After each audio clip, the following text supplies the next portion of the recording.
Hello guys, તો નવા બ્લોગમાં તમારું સ્વાગત છે. તો આજે અમે નીકળી ગયા હતા એક સરસ મજાની જગ્યા પર જવા માટે. તો આ વિડીયોને આખું જોજો તમે. હું તમને મસ્ત સરસ મજાનું એક મહાદેવનું મંદિર બતાવીશ, જે કુદરતી સૌંદર્ય અને પહાડો વચ્ચે આવેલું છે. જો એકવાર જવા જેવું છે. બહુ મસ્ત સરસ જગ્યા છે. તો એ આવેલું છે કે ખેડાબાવાળા રસ્તે. તો તમે આ વિડીયો આખો છેક સુધી જોશો તો તમને અંદાજો આવી જશે કે કઈ જગ્યાનું છે.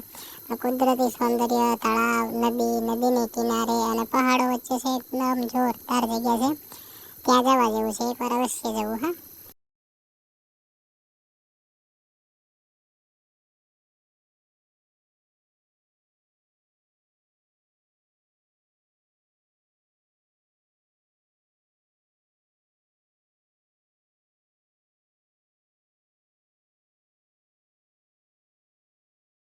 તો મિત્રો અમે પહોંચી ગયા છે ઉખરેલી પેટ્રોલ પંપે. તો ત્યાં જો પેટ્રોલ નખાઈ દીધું.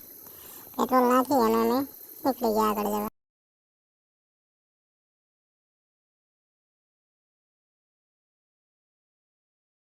તો પછી આગળ આવી ગયું છે નવાગરા ચોકડી. તો નવાગરા ચોકડીથી પડી ગયા મોટી ઝારવાળા રસ્તે.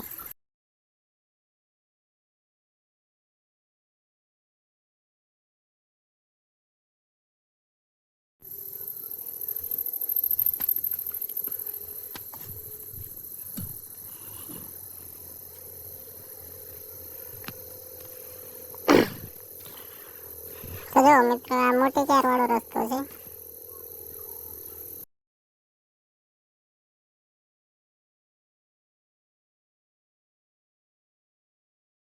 જો તમે હવે પહોંચવા કરીએ છીએ કોતરા ગામમાં. કોતરા ગામનો નજારો રસ્તો ત્યાંનો છે આ. બરાબર, ત્યાં છે કોતરા. અહીંયાથી જે જોવાની મજા છે ને, જોરદાર જગ્યા છે. જો વ્યૂ દેખો તમે. અહીંયાના કુદરતી સૌંદર્ય, નદી છે, પહાડો, ડુંગરની વચ્ચે એકદમ મસ્ત સરસ મજાનું સુકૂન મળે એવી જગ્યા છે. તો આજે અમે અહીંયા ફરી આવ્યા હતા. તો અહીંયા એક મહાદેવનું મંદિર છે.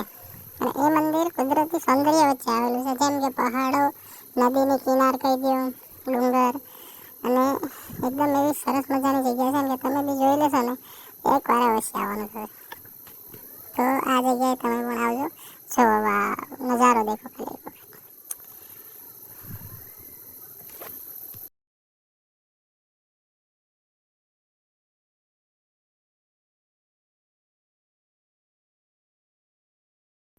તો અમે આ જગ્યાએ જો અહીંયા પાણી ચાલુ જ રહે એવું કેવું છે.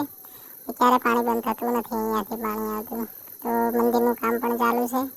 આ ડુંગરની અંદર મસ્ત જગ્યા બનાવેલી છે અને ઉપર પણ જવાય એવું છે. અને અહીંયા ચોમાસાનો નજારો આના કરતાં પણ બહુ મસ્ત જોરદાર હોય છે. અહીંયા મંદિરનું કામ ચાલુ છે. સીડી છે, અહીંયાથી ઉપર જવાય છે. તમને બધી જગ્યાએ બતાવું. પછી જે ત્યાંના મહાદેવની મૂર્તિ છે ને, તો એમના પણ તમને હું દર્શન કરાવીશ. તો આ અંદર માછલી અને કાચબો બી રહે છે. આ ઉપર પહાડોનો બધો નજારો છે.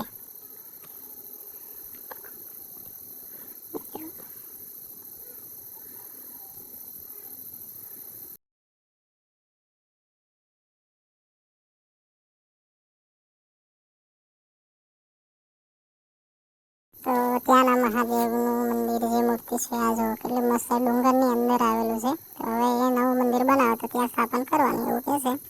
ત્યાર પછી અમે નીકળી ગયા હતા આગળનો વ્યૂ જોવા. તો આ જો ત્યાંનો નજારો એટલો મસ્ત અને સરસ છે. તો ભાઈ ગાઈઝ